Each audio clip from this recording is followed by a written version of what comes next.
very much for being here this morning. You've all been talking to Jeff already. I should probably have butted out, but it is going on 11 o'clock, and Jeff's programs are always so interesting that we need to be fully invested in the time. Jeff kind of grew up in this church, so lots of you know him, but he sent me a bio that was just fascinating. I was stunned to read this. He recently formed Carbon Innovation to promote market-based solutions to the global climate crisis. Carbon Innovation is pursuing a portfolio of strategies to reduce the carbon footprint of our economy. Jeff is working with the building industry leaders to develop a collective impact initiative that aims to turn the built environment into a gigaton scale carbon sink. I really like that, Jeff. He is investing in companies with technologies that are essential for a carbon neutral economy, and he is advocating for a national carbon fee and dividend policy. Just a little more background, he's done a lot. He's been an entrepreneur and launched several new products and services in PC software, financial services, healthcare, and K2 education. He co-founded 3 software startups that shipped high quality offerings on shoestring budgets. Among other things that Jeff has done, and yeah, I liked it before, but I'm really, really impressed. And he spent 10 years leading product management and development teams in the Windows and consumer products divisions at Microsoft. And after that kind of a career, he also has done global management consulting with the firm Bain & Company. Jeff was a Dean medalist at many of our alma maters, except for Kitts at the University of Washington. And he earned an MBA with honors from the Wharton School, which is very impressive. But one of the most telling things that just struck me in reading his bio is a quote. Jeff said, "I was recovering from foot surgery in the spring of 2017 when the US government started actively undermining global progress toward solving the existential threat of global warming. I decided I could no longer root for change from the sidelines. I had to fully commit." Jeff, get us fully committed this morning. It's all yours. Okay, thank you very much, Sherry, for that warm introduction. I appreciate it. So today I really just want to do 2 things with you all. The first is to collectively remind ourselves of the few essential facts about what's happening with the climate crisis. But then I want to spend most of our time today talking about solutions. And, you know, the good news here that I'm happy to share is that we have all the solutions we need right now to dramatically reduce our greenhouse gas emissions, and we'll be better off for doing it. They're going to save us money. They're going to make us healthier. It'll just generally be a better place to live on our planet if we put these solutions to work. So that's the good news. And with that, let me go ahead and share my screen. And I'm going to get a little help today from Susan to do a couple of polls in a couple of places. So you guys are going to have to do some work today. And let me start then by just reminding you that this is in effect a follow-on to some sessions I've done in the past where we talked more about in previous sessions about the what and the why of the global climate crisis and a little less about the solution. So today that's what I want our focus to be. So with that in mind, let me just start by reminding us all of why we're accumulating so much greenhouse gases in the atmosphere. And it's really depicted in this picture, which is a global picture. It might look a little different for individual countries. This is kind of a complicated picture, but the result of the overall thing I want you to take away about this picture is that, simply put, we emit a lot more greenhouse gases than our planet can absorb. And I'm talking about the ocean and the land being able to absorb those emissions, so they all go into the atmosphere where they stay for hundreds of years. And what I'd like to spend just a moment on is to remind ourselves what the various sources are of greenhouse gases. That's the whole left side of this picture. Each of these bands is proportional. It represents the amount of 100% of emissions coming from these different sources. So you are all familiar with the fact that we use a lot of electricity, and electricity is still in this country mostly generated by burning either coal or natural gas. Most of that burning emits carbon dioxide. There is a little bit of some other greenhouse gases in that, but it's mostly carbon dioxide, which I'm sure everyone's familiar with. I'm just curious if anybody knows the names of some of the other really significant greenhouse gas emissions. Feel free to just unmute yourselves. There's not that many of us. We can go ahead and just blurt it out if you have some of the other greenhouse gases top of mind. Yep, methane is an important one. That's CH4 as opposed to CO2. What else? My question specifically was, what's the greenhouse gas? What are the other greenhouse gases in addition to carbon dioxide? We mentioned methane. There are two more that I'm looking for. Yeah, nitrous oxide, which is kind of related. And then the last one just is a category of fluorocarbons, chlorofluorocarbons, and I'll mention where each of those show up in this picture in just a moment. So electricity production is mostly generating carbon dioxide. In the category of food and production and agriculture and how we use land, the principal greenhouse gas emission there is nitrous oxide, which comes from fertilizer. But of course, producing our food does take a lot of energy too. So there's a lot of burning of fuels to do that. Industry is a pretty broad category that includes a lot of different things. One of the greenhouse gases that shows up here is refrigerants, the fluorocarbons, which are, as you might expect from the name, in what's inside our refrigerators, making them work. But it's also in air conditioners and some other things that we make in really big quantities. And that's a really potent greenhouse gas. So if any of that stuff escapes, it does a lot of harm. Transportation is another big category. And then in this scheme here, buildings seem like a fairly small category, but buildings actually involve materials which come out of the industry category, a lot of materials, and also electricity. We use electricity in our buildings a lot. So buildings in total actually have a bigger impact than you might think here. And I think what's in this other category is probably mostly the methane that leaks during the production of natural gas. So those are the categories that, and like I said, this could look a little bit different in different countries. This is a global picture. So all of those emissions go into the atmosphere. And then we have some important sinks on the right-hand side. Both the ocean and the land are able to consume some of those gases. In the ocean, there's a lot of carbon dioxide that has mixed with the water at the surface of the oceans, because there's so many miles of ocean on our planet.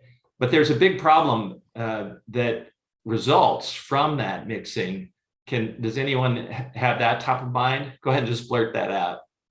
What happens when you mix the air and the water? What happens to the water as a result of mixing with the carbon dioxide? It gets more acidic is the main problem. I'm thinking of ocean acidification. You may have heard recently how some mollusks, shells, are having trouble forming their shells because the water's too acidic, and their shells are weakening and they have trouble reproducing. So ocean acidification is a kind of a co-problem, if you will, of the fact that a lot of the carbon dioxide has been mixed in, that we've emitted, is mixed into the ocean.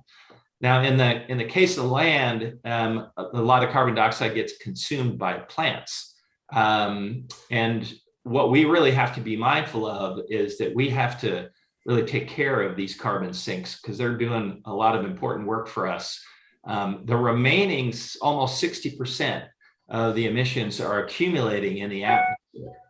And that's why you've probably seen these numbers before. There's a famous graph that you'll see on the NOAA website from the Mauna Loa Observatory, where they measure the number of parts per million of carbon dioxide in the atmosphere.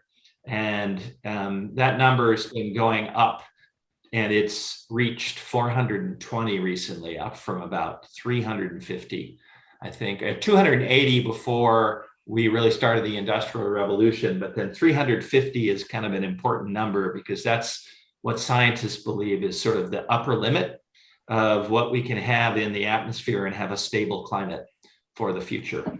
So we've already gone too far. We've emitted too much over time.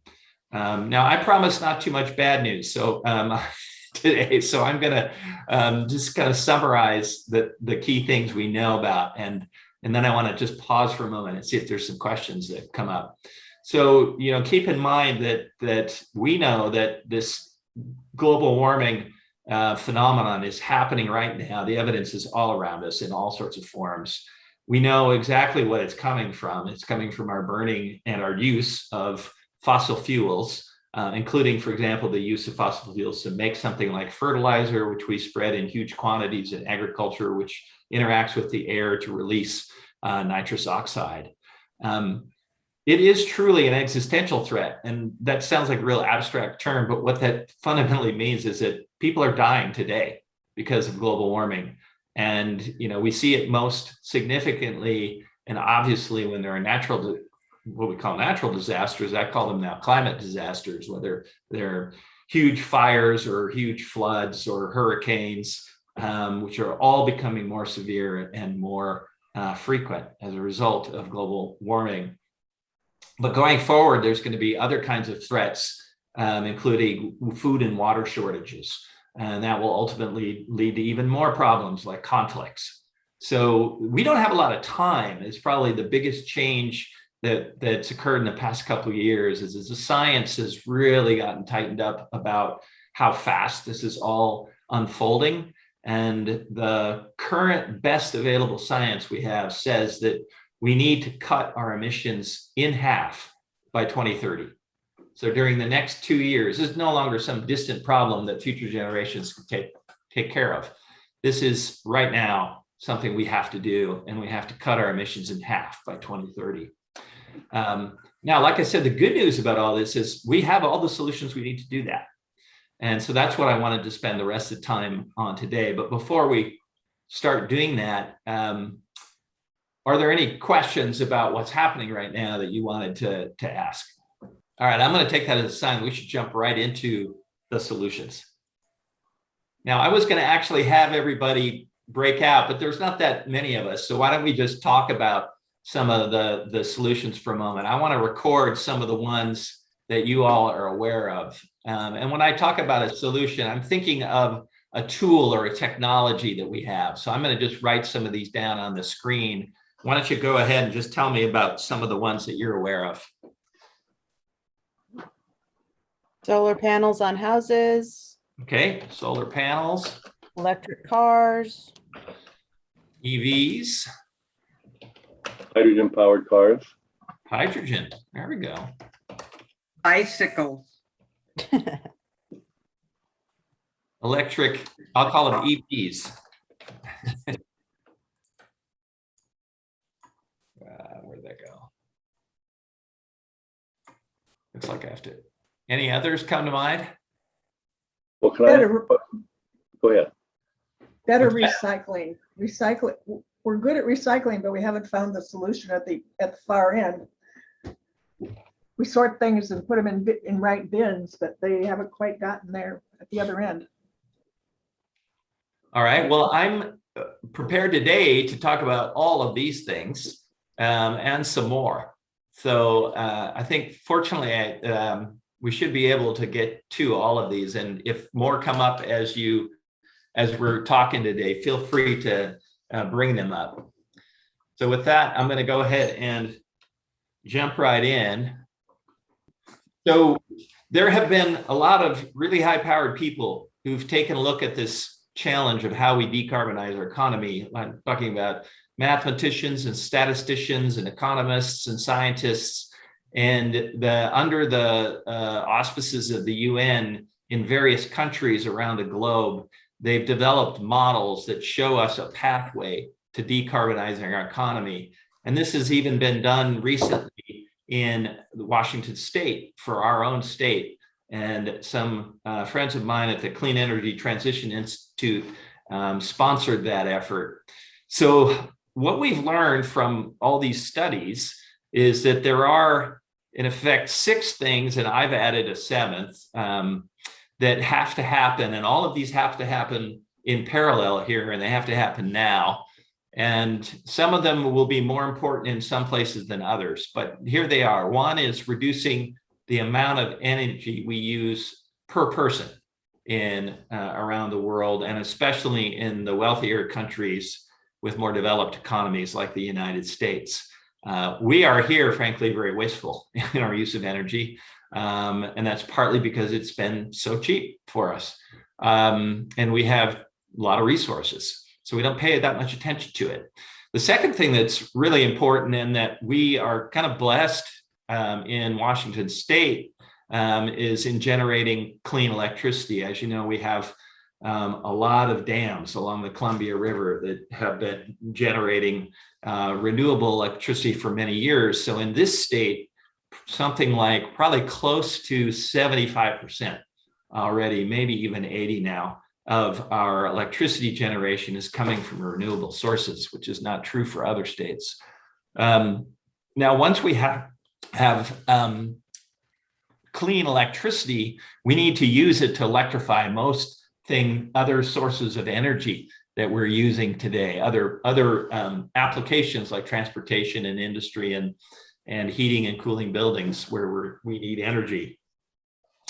We're not going to be able to use electricity for everything. So there are some zero carbon fuels that we need to develop for the rest. And this is very important because we don't really think about it very much, but all the materials that we use in large quantities involve a lot of greenhouse gas emissions. So we have to switch to low carbon versions of those materials. And then finally, as I mentioned earlier, we have to take care of our natural carbon sinks and make sure that at the very least, we're not reducing their capacity to help us solve this problem. Hopefully we can even make them help us more than they are already today. And then finally, we're going to have to come up with some ways to take carbon dioxide out of our environment. And I'll talk about some of the very promising progress on that. So these are the 7 things. And what I'm going to do now is just talk about each one of them in turn. So let's talk about, here we go. Now let's talk about energy use per capita. Oh my God. So this is a comparison of the amount of energy that is used per person I've used kilowatt hours as a measure to summarize, because we use energy in various sources, but this summarizes all the energy we use in our economy and divides it by the number of people we have. And overall, we use about 80,000 kilowatt hours per person in the United States. And I don't know if anybody's familiar with their electrical bill, but I bet your house probably uses about 1,500, which is pretty remarkable. It means that there's just a ton of energy in all sorts of other things that we're using. Now, this compares in other countries that are also very developed, Europe, Japan, and I called out Germany because it has such a large manufacturing base that makes so many goods. Those countries are all very developed and wealthy, and yet they use about half the amount of electricity per person that we do. And while China has a ton of manufacturing that they do, most of which is to make things that people in other countries buy, So really, if you were to look at this on a consumption basis, a lot of the difference would be even stronger. China would be even lower, and some of these other countries would be higher because they import a lot of goods from China. But in China today, the amount of energy used per capita is still quite small, despite the fact that they have such a heavy industrial manufacturing base. So this just tells me that there's lots of opportunity for us, particularly in the US, to improve. And then I also know that if the cost of the emissions associated with all this energy we use were something we were paying for, we would find ways to be more judicious in our use of energy. So I think we can do this. I think we can cut it in half, which is about what we need to. But it's not going to be easy. And we have a lot of ways to do it now. We just have to invest more than we are. Now, the second one that I want to bring up is clean electricity, because that's where there's actually been kind of a quiet miracle taking place over the past 10 years. And it's a miracle that everyone in the globe has contributed to. Germany had some really early policies supporting solar research and development and manufacturing that got things rolling. And then China jumped in and invested a lot of money, even just many billions of dollars in building out capacity to build solar panels in large quantities. And that's why today, 70% of the solar panels in the world are made in China. This result of all this effort, all the research, all the innovation, all the manufacturing scale up has been a dramatic decrease of over 90% now in the price per megawatt hour or kilowatt hour of electricity produced by using solar panels. And it's gotten in the past several years to the point where it's actually, in many cases, cheaper now to shut down an existing coal plant or perhaps an older natural gas plant and replace it with solar or wind electricity sources. So, what that tells me is that we would all save money if we just switched to solar and wind for our electricity production right now. So do you have any questions about what's happening with this part of the problem today? What I'd like you all to do, please, is go ahead and answer it. You should have a question on your screen now, and I want to see what you all think about what percent of electricity in the US is generated by solar panels. So the most number of responses were in that category of 5 to 15%. Well, I regret to inform you that it's actually 2%. You may have gotten the answer right, but it's not a good answer, unfortunately. It does show you how much potential improvement. There's a lot of room for improvement, is what I would say, as a result of that. All right, so here we go.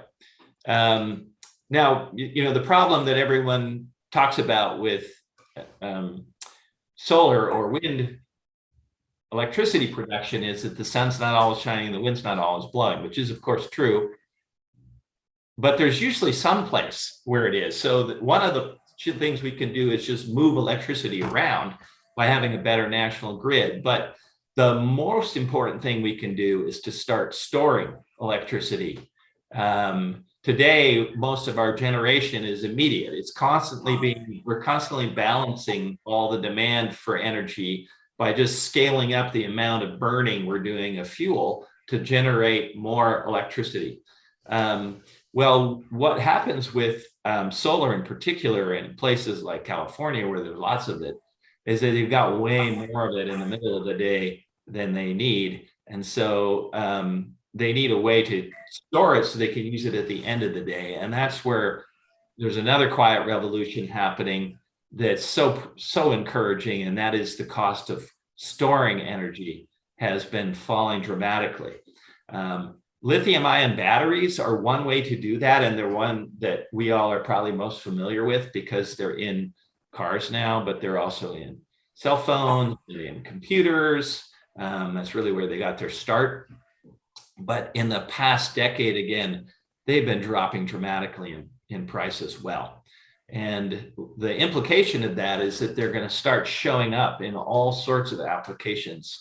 There are 3 pictures on the right that I'll just mention for a moment. So more and more of the new solar or wind farms that get built are being built alongside batteries, where the result is that you can produce a pretty steady amount of electricity even into the evening hours, which is a really important benefit for the utilities that are trying to keep us constantly supplied with electricity.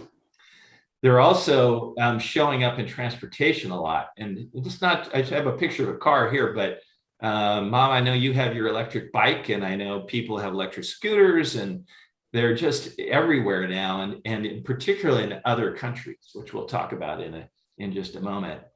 The last thing that where I think we're going to start seeing a lot more use of batteries is in houses. The house of the future will be able to generate all of its own electricity and be able to generate enough electricity to power a vehicle that the household may want to use as well. So we no longer have to be in a situation where we're dependent on a utility to deliver all the energy to take care of us in our homes at any point in time.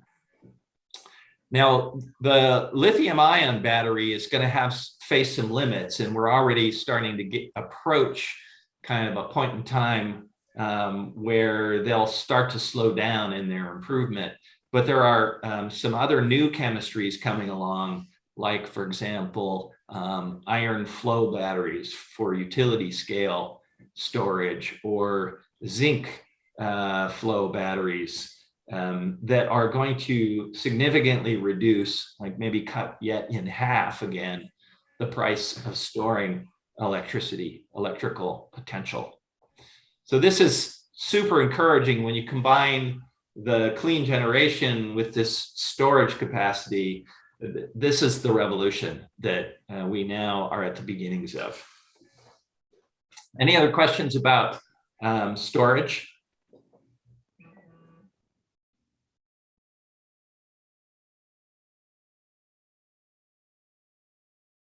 Kind of hard to give you a precise answer because it depends on a bunch of things, but let's take an example. So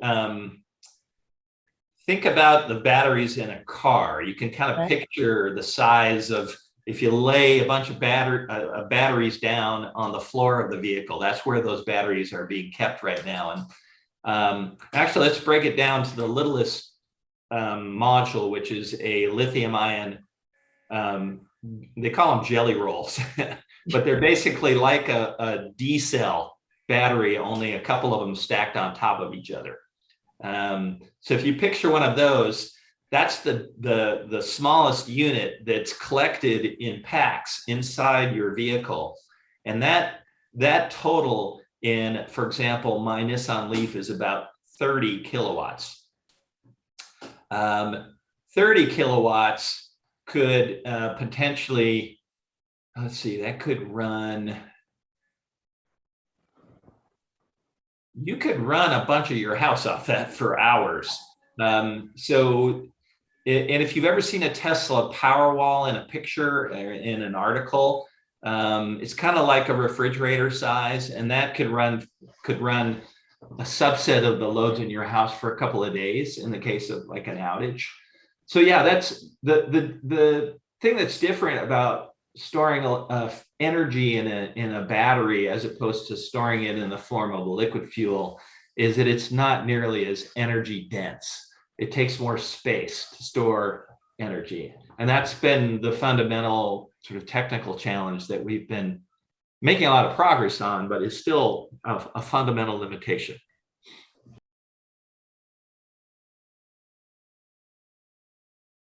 What we are learning how to do now that we haven't done previously is to recycle these. And there's 2 ways we can recycle them. One is we can take a battery that, for example, is used in a car where you want to accelerate, you want quick performance, and you want it to you want all the capacity to be used. Well, these things do wear down after a while and don't have the same performance. So then you can take them out of a car and put them in a shipping container and connect them in various ways and use them at a solar farm.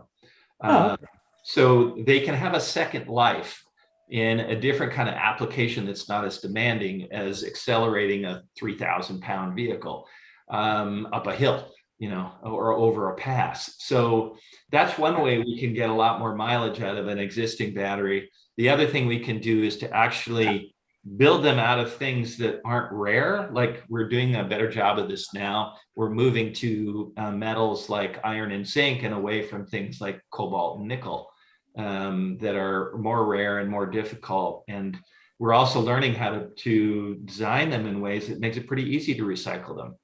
So we're gonna get to a circular economy scenario with batteries in the not too distant future, within years. Great.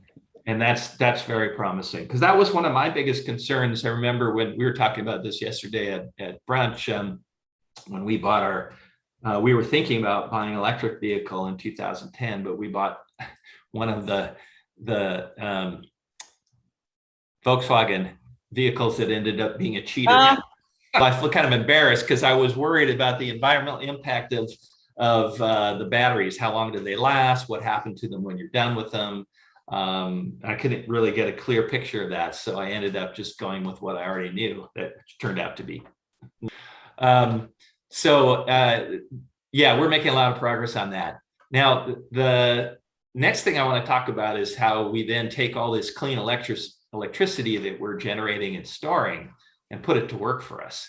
And here's where there are some really big things going on. One of which, we probably all know a lot about, which is electric vehicles, because we're probably, some of us own them. And if not, we're probably thinking about buying them soon, which is great. But when 2015, I was looking back a little bit on this the other day, and I realized that in 2015, around the world, there were only about 50 models of electric vehicles. And most of those were in other places, in Europe and China. They weren't available in the United States. There were probably only 3 or 4 that you could get here, like Teslas and Leafs. I'm not talking about the hybrids, which also use gas. I'm talking about pure electric vehicles. Right now, there are over 200 models available globally, and all the manufacturers are committed to basically phasing out internal combustion engines and replacing them with electric vehicles. And within a couple of years, there'll be hundreds of models. I think most of the models you might want would be available in electric format. The other thing that's changed a lot is the range. Our first Leaf that we leased got 80, and then the next one got 40 on a charge, and the next one after that, the one we have now is over 200. It's starting to become something that just doesn't inconvenience us very much for regional travel anyways. Right now, you can get models that range from 150 to 300. And within 5 years, that'll double. So range will cease to be an issue shortly. And even at the time that I first started thinking about an electric vehicle, the cost of ownership was similar or even lower because of the fact that the power is so much cheaper. For example, here, electricity is a lot cheaper than gas. I think it costs 1/6 as much to fuel my Nissan Leaf as it did to fuel our previous car. But these days, the total cost of ownership is lower most everywhere, even if the grid isn't cheap and clean yet where you live. And within a few years, that total cost of ownership will be much lower. And when I say total cost of ownership, I'm talking about the combination of the upfront price, the fuel costs, and all the maintenance costs. The maintenance on electric vehicles is almost nothing. The thing that's been holding us all back, in addition to range, though, has been that upfront price, and it was probably double a few years back. It varies a lot right now, and this is without the incentives. I think In some cases, it's becoming comparable with the incentives now. But with the rate of a decline in the prices of batteries, I think you should expect no price premium within a couple of years. And it could be even lower. So who all here has an electric vehicle? All right, so we got several of them.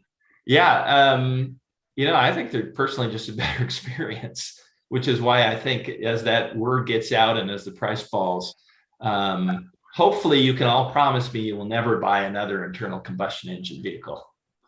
That would be a very good thing. So a couple of really encouraging facts about what's happening right now. If you live in China and you want an electric vehicle, you just go up on Alibaba and order one. It costs about $1,000. And what you get is this kind of a souped up golf cart that goes about 25 miles an hour max, but it works great for, frankly, all the commuting that people in a city in China need to do. In Norway now, we just passed a big milestone. Electric vehicles are the majority of new car sales. And that's rapidly becoming the case with buses. They're very, I think it's over 40% now. And I think, within a year or so, the majority of new buses bought around the world will be electric. So a lot of promising change happening there. Any questions about what's going on with electric vehicles?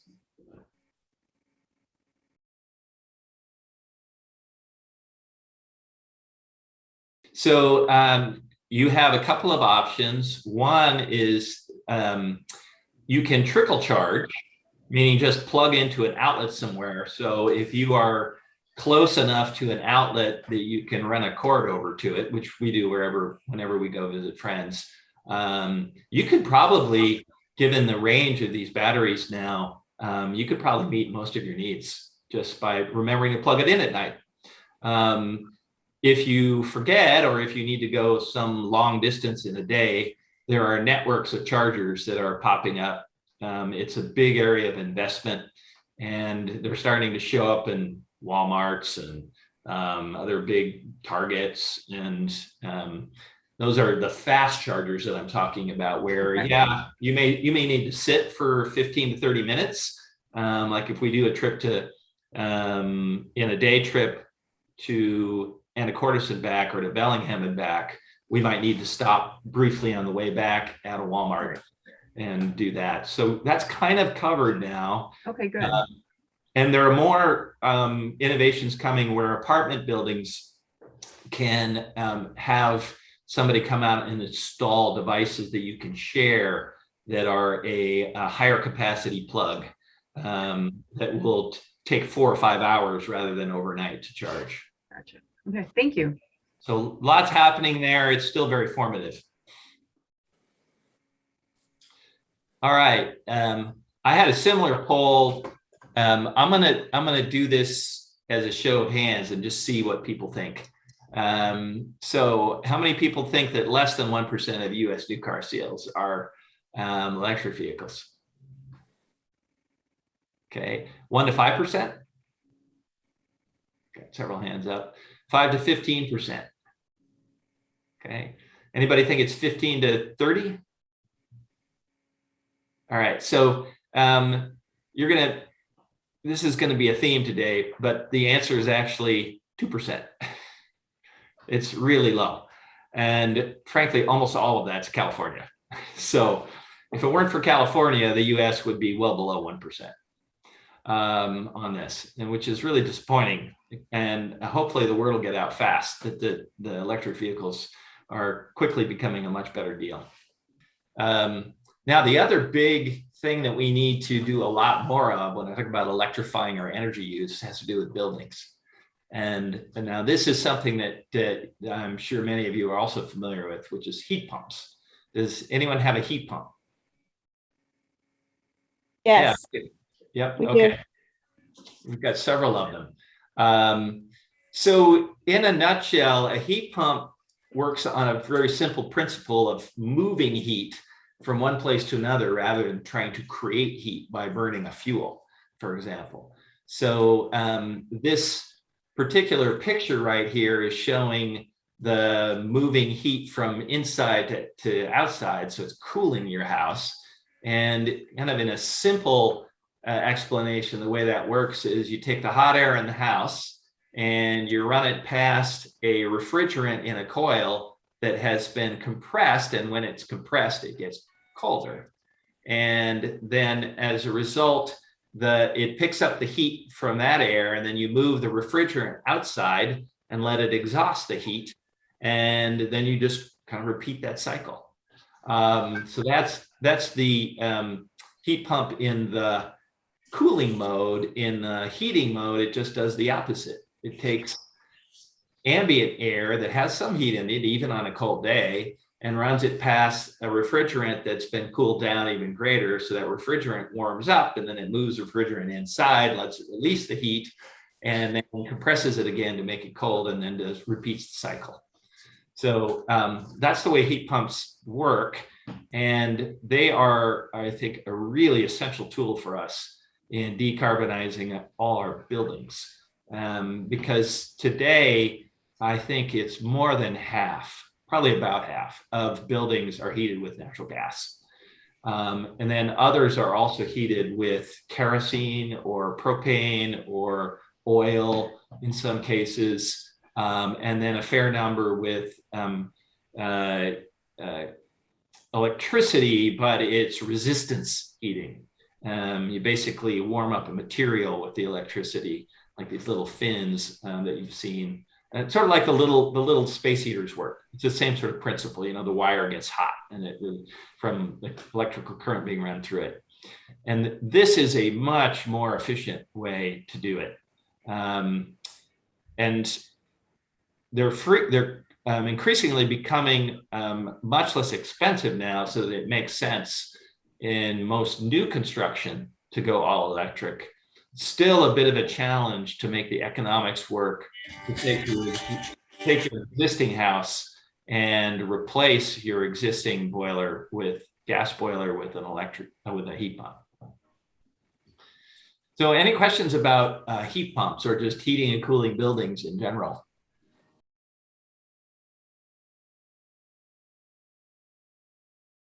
There's more issues in that. So with natural gas, the way you're producing heat is by burning it. And when you burn natural gas, you release carbon dioxide.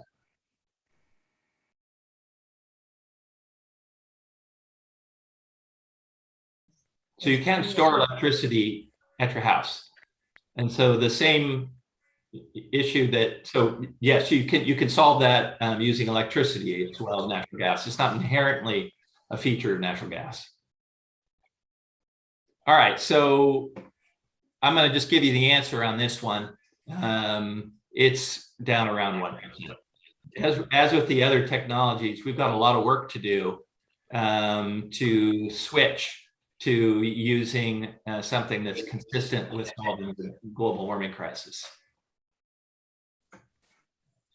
Now, I want to keep us moving and talk next about something that's a little bit complicated. I'll try and simplify it for you, but that is that we've got a number of sectors, applications, let's call them, where it's hard to use electricity because it's hard to store it in as dense a format. So, you know, a lot of the heavy transportation, like trucking and of heavy things in particular, or airplanes, for example, it's probably not practical with the existing technologies to use much electricity for that. We need an alternative fuel that has enough density to allow us to meet the need of that particular application. And this is where there is a lot going on right now with hydrogen. And, you know, we've had hydrogen today is being manufactured. I'm just going to have you hone in for a moment on the circle on the left, in a way where it starts with coal or natural gas. It can also use methane from other sources, and then puts it through a reforming process, which develops the hydrogen, and that costs $1 to $2 per kilogram. That, however, releases a lot of greenhouse gas emissions, that process. The alternatives are really two, and both of them are being developed and are making a lot of progress. One is to create something called blue hydrogen, where they use the same process and the same original raw material, but you capture the emissions and do something else with them. And this is kind of then the question is, well, what do you do with them? And right now, unfortunately, the primary use that they're being put to in the not too many cases where a lot of blue hydrogen is made is to make it easier to get oil out of existing wells. So you put the carbon dioxide in the well, it can help push the oil out to where it can be easily removed from the field. So that method of creating hydrogen is today costing $2 to $3 per kilogram, which is a little more expensive, and the use of the carbon dioxide that you're capturing is a little problematic. The next option is the one that is receiving a ton of investment and is making a lot of progress. And that is essentially creating hydrogen by splitting water and using abundant renewable energy, electricity, to do that through a process called electrolysis. And all the parts of this are moving forward in ways that will have us down to $1 to $2 per kilogram by 2030, based on current developments. So there's a lot of promise in hydrogen as the source of energy that can meet the demanding needs of some of these applications, like airplanes, certain chemical processes, storage for long periods of time. If you imagine the batteries that we talked about earlier, they don't keep the energy they store for long periods of time. It sort of leaks out, it dissipates. But if you store hydrogen, you can take the energy from one season of the year and use it in a months later. And then you can also compress it and export it, move it around to get it to places where you really need the fuel. So it's a very promising method of meeting some of the other needs we have where we can't use electricity. Any questions about hydrogen?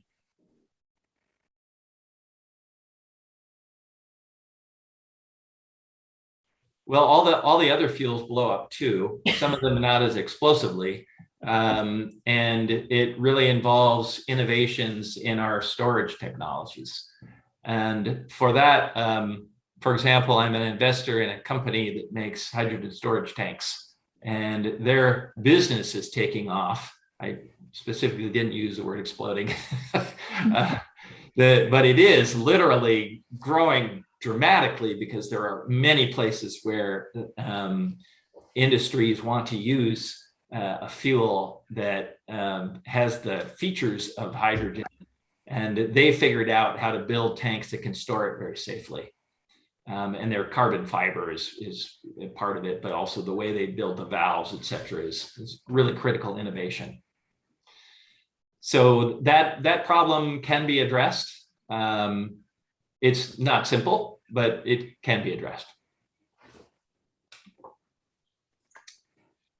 Now, another thing we have to do is switch to greater use of materials that are low in their emissions of greenhouse gases, or preferably even store them.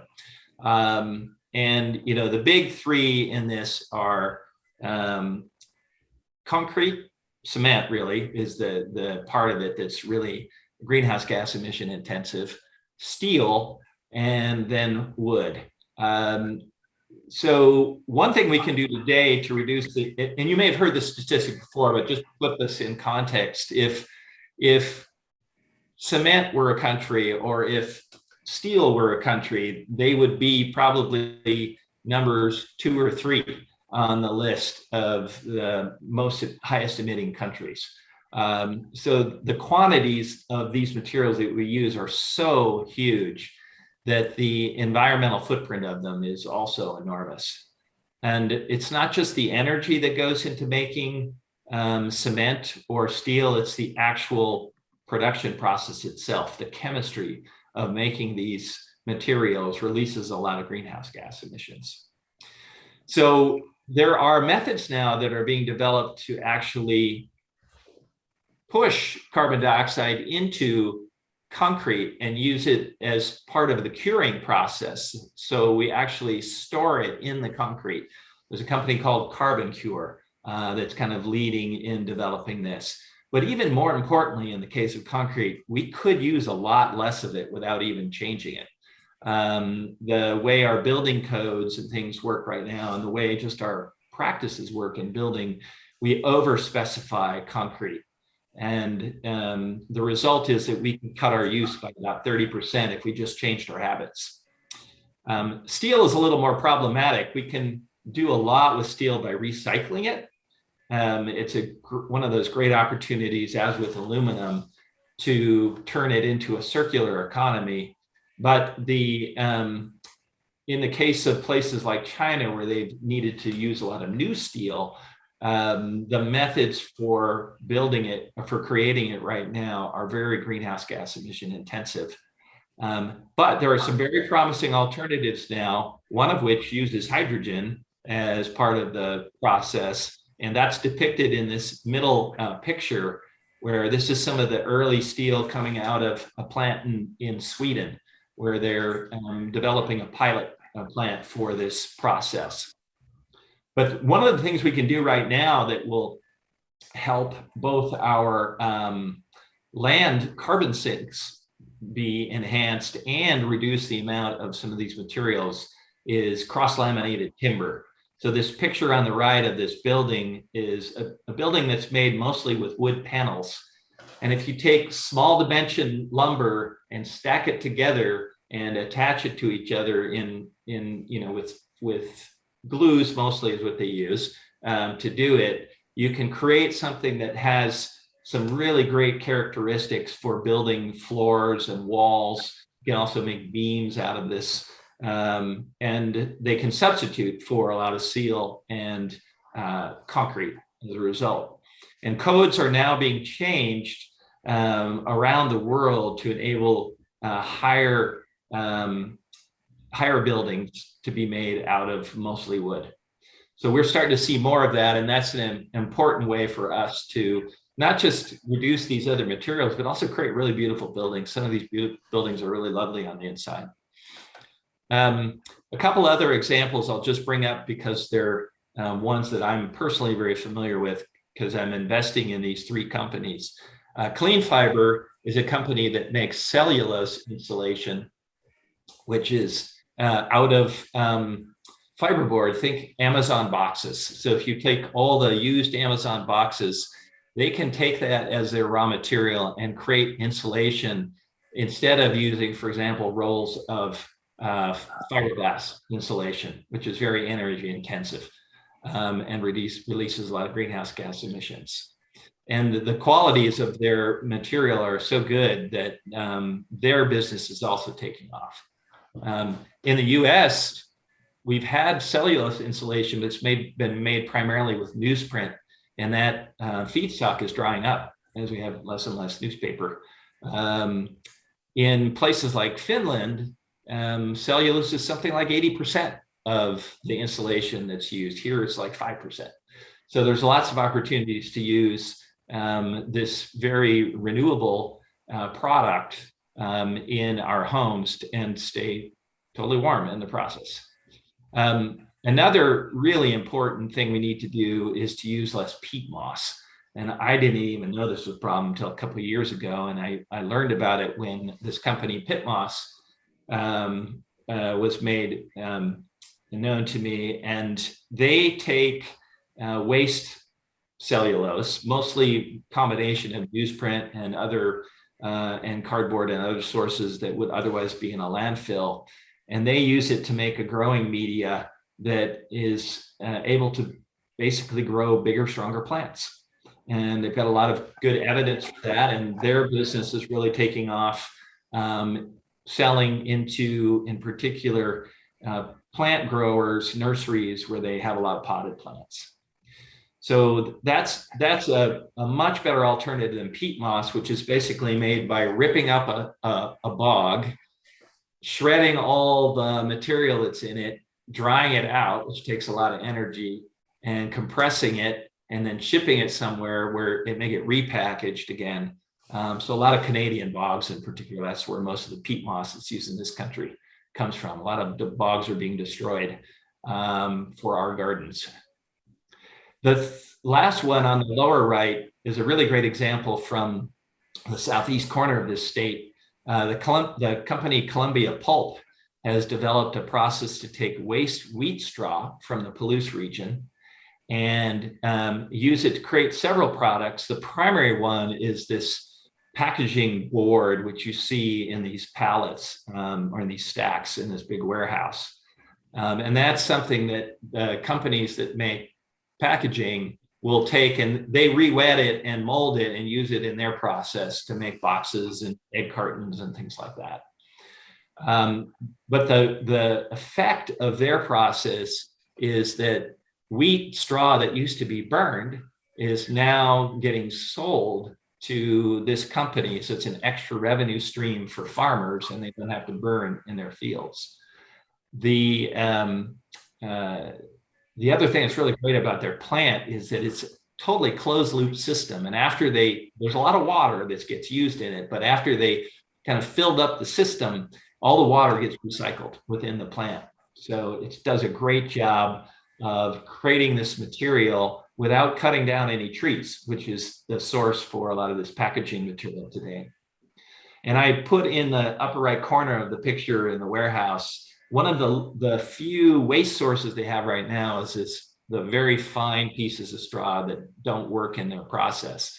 And they are partnering with another company that I'm investing in that turns that into biochar, which is something that's really great for soils. And particularly it's great when it's used in compost and then just put on vegetable farms, for example. It's been demonstrated to increase the yield on things like lettuce and tomatoes and onions and cannabis plants, 30 to 60%. So it's a great story just right in our backyard of solving a problem in a very sustainable way and switching to a lower emission material in the process. Now, lastly, I want to talk about land and agriculture. So most of we have about 300 million acres of farming of crops in field crops in the United States. That's about 7 times the size of Washington State. And most of that is under a system today where the soil's tilled regularly. There aren't any cover crops that are used on it when it's out of season. And just a couple of types of crops get rotated through. And the effect of that is to result in a lot of erosion of topsoil, a lot of greenhouse gas emissions, both fuel and fertilizer in particular come out of this farming system. And over time, we've been depleting the level of carbon in the soil. When we do a lot of tilling, it, in simple terms, sort of creates so much more activity in the soil that it burns some of the organic matter in the soil. Now, we had the good fortune recently to visit the first, on this trip that I mentioned where we were visiting national parks, this first certified regenerative organic dairy down in Crescent City, California, 9,000 acres, all farmed in the family. And they use a system which doesn't involve any tilling. And they keep cover crops on the land all the time. In their case, they're doing not so much rotation of plants, but rotation of the cattle. They move them around in ways that sort of mimics the natural system that we had in the Great Plains for thousands of years, where herds of buffalo would run around and basically pound carbon into the soil. The result of that is that their organic soil carbon is actually now 8 to 15%. So there's huge improvements that are possible. And all of that carbon came from the atmosphere and is being stored in the soil. So we have a really big opportunity to change our agricultural practices in ways that will both improve our yields, make us less sensitive to drought, use less water, and store carbon in the soil. Now I got to credit the Drawdown Project for this next slide, which summarizes all the activity that we could do and the savings associated with it, the carbon emission reductions associated with it in the food and food system and land use, our land use sector.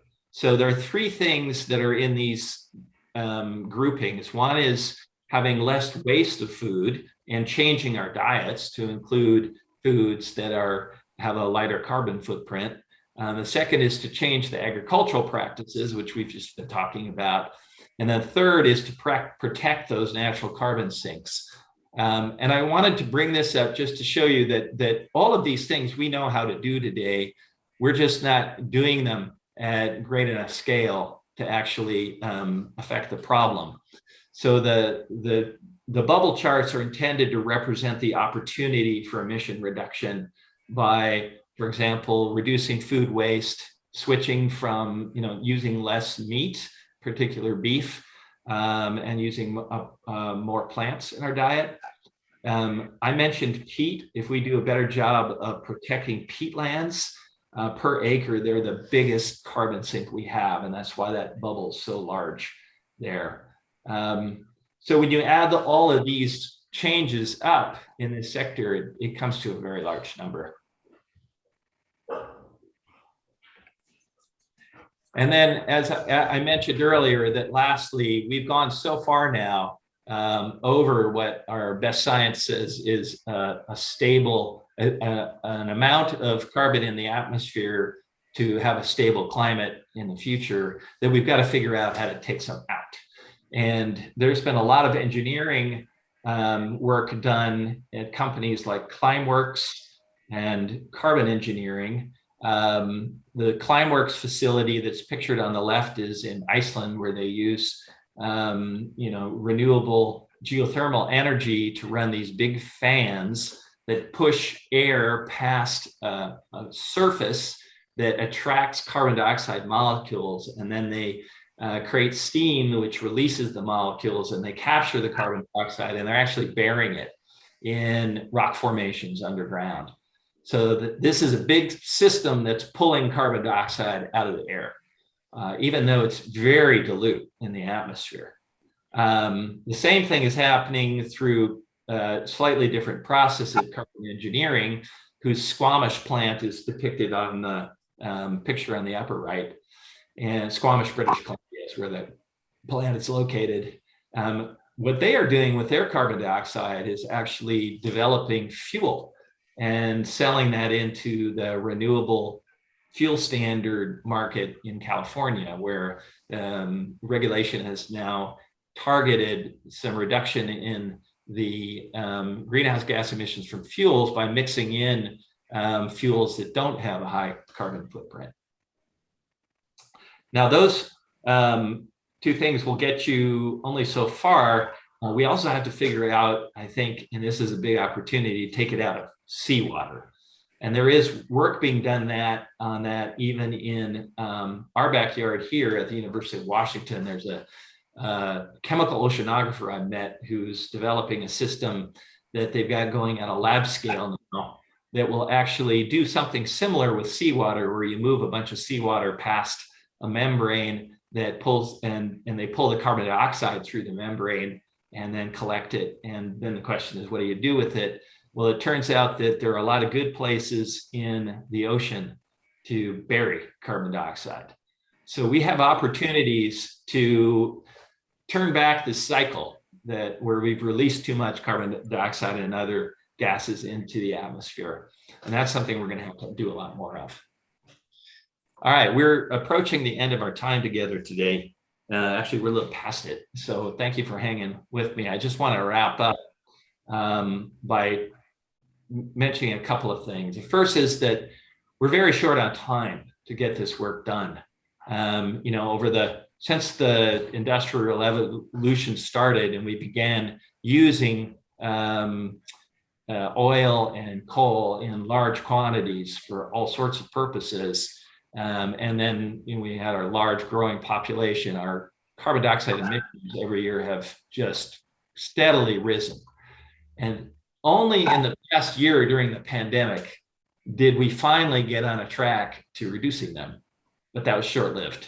And now we're right back to increasing our emissions again, when to be at 50% reduction in 2030, we actually have to start cutting our emissions 7% every year, which you look at this little turn of the curve here happened during the pandemic because we largely shut down the global economy for a little while.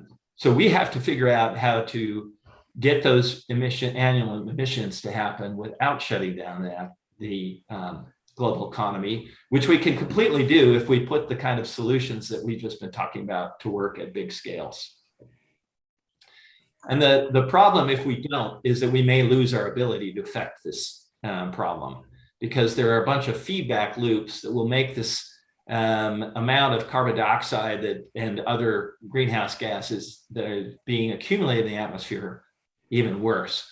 As our ice disappears, we get a lot more radiant energy being collected in the atmosphere. As the permafrost melts, there's a lot of emissions that are wrapped up in permafrost, and those will be released. As forests start to die back, which is happening now at various levels, both in our Amazonian forests and in our boreal forests as well, up in Canada.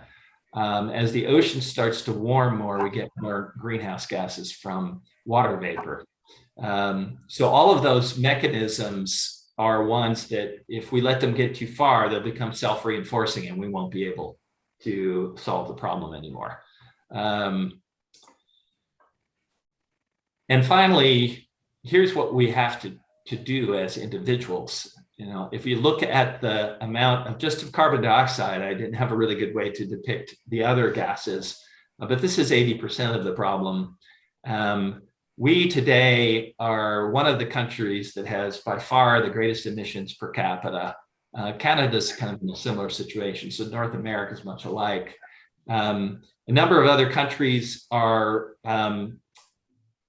much lower, but still too high for us to have a stable climate in the future.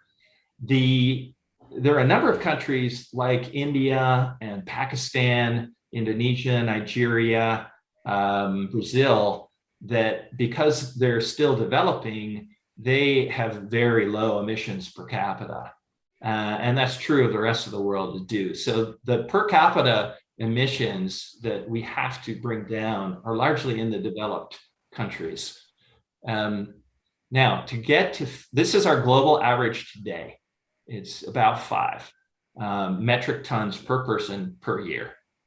And this is 2019 data.